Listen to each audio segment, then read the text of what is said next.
Vitter with the Louisiana Radio. What are your thoughts, gentlemen, regarding the use of trackers and/or private detectives in your campaigns? The question is, what is their thoughts on the use of trackers and private investigators on the campaign?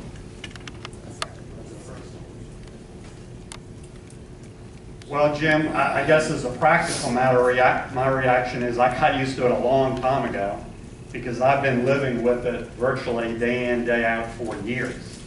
40 years. I don't particularly like it. I think it's obnoxious, but we do live in a free country. Now, part of what you're referring to is this silly coffee shop incident. And I think, as you now know by looking at all the facts, by looking at how it's played out, that person in the coffee shop was doing nothing improper, nothing illegal, no illegal spying, and nothing different than trackers do to me and others all the time. In fact, primary election day, Tyler Bridges met us at the polling place. He had a recording device. He was recording my conversation with Wendy and the kids and the poll watchers. He wasn't a party to that conversation. He didn't ask permission to record that. It's the same thing. A few days later, Democratic Party tracker for John Bel Edwards was recording private conversations between me and supporters at an event in a restaurant. Now, there is one serious side to that coffee shop incident, and I'll tell you briefly what it is. That person was researching a serious matter, what I believe is an illegal scheme between a business associate and major donor of John Bel Edwards and a private investigator to pay for false testimony from witnesses against me. And I've done, my response to that has been what it should be in the criminal justice system. I referred that some time ago, weeks ago, to the U.S. Attorney and the FBI with significant supporting affidavits and documentation. That's how you should deal with a serious criminal justice issue, not playing politics with it, as I think his supporters have done with that otherwise silly coffee shop incident.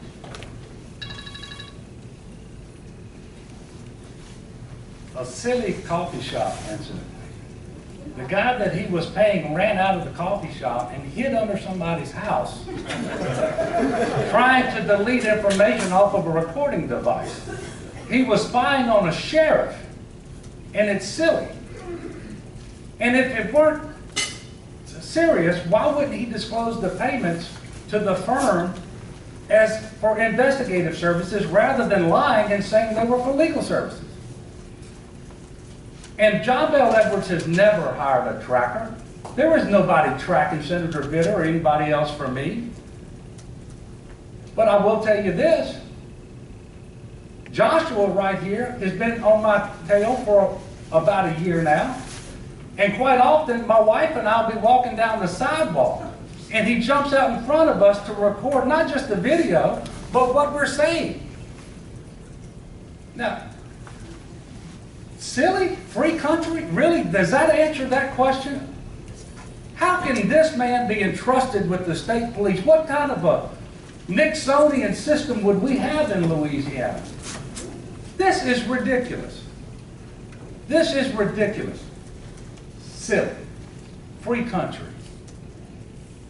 No, sir. Not silly. It's serious. And it shows the desperation that's at work with Senator David Vitter in his campaign right now. Let me tell you something. I am the brother of a sheriff, the son of a sheriff, the grandson of a sheriff, and the great-grandson of a sheriff. It would never occur to me to hire a private investigator and send him anywhere to spy on and record a private conversation between a sheriff and anybody. And then to call it silly? Really? John Bel is acting holier than thou about so many things. He doesn't have a tracker. Well, the Democratic State Party has a tracker, John Bel. They're doing it at your, oh, they're not working for you. Well, they're sure as heck not working for me. Who are they working for? It is the Democratic State Party who you are an active supporter of, and they are actively supporting your campaign. So you're just completely innocent of that. Just like these groups like the Trial Lawyers Super PAC. Oh, you know, John Bel has nothing to do with that. Really? These are his close associates. I mean, let's get real here. All this holier-than-thou attitude. When the trial lawyers were supporting anybody but Vitter because they're very threatened by the tort reform and litigation reform agenda I have. So, I mean, those are the facts. And the facts are also that, as John Bel knows perfectly well, that individual wasn't investigating the sheriff. He was investigating a close business associate and big donor of John Bel and a private investigator regarding this scheme they have